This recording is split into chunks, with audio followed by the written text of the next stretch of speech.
Back around 2012, 2010, we were doing a great deal of work with media companies. And it all started with an executive at salesforce.com who was familiar with our work with some of their other clients, made an introduction to an executive at USA Today, their chief revenue officer.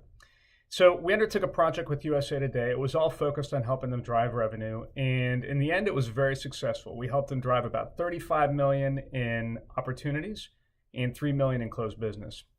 The results were so popular and so fantastic that we started parlaying that into opportunities to work with other media companies. So as you can imagine, we started working more with Gannett, the parent company of USA Today, and we started working with others like IDG, Politico, and a few other media companies.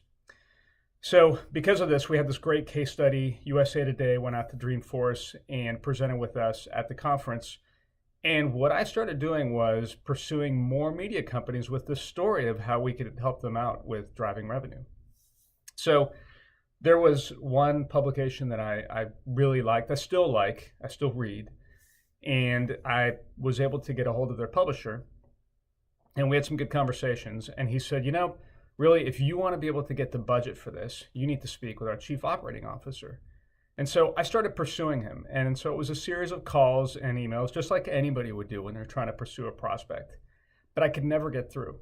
And it wasn't long before my CEO contacted us, Walter, and said that the COO of this publisher, this media company, said that this guy, Michael, has got to stop calling me. I do not want him to call me. I told him, don't call anymore, which, by the way, I never heard that.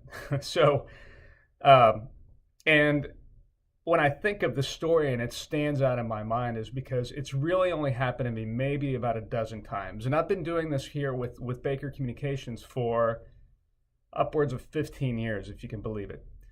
And during that 15 years, with the hundreds of opportunities that I've closed, the hundreds of accounts that I've worked with, the thousands of contacts, it's probably happened to me a dozen times.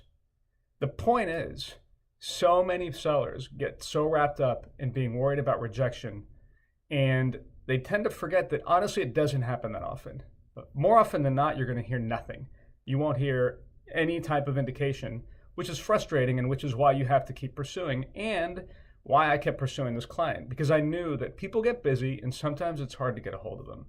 So today we wrap up the week, but think about next week. If you're worried about reaching out to clients, having those conversations, the rejection happens very little. It's really the pursuit, and eventually you'll get to the right people who are interested in your products or services. Have a great weekend. Bye-bye.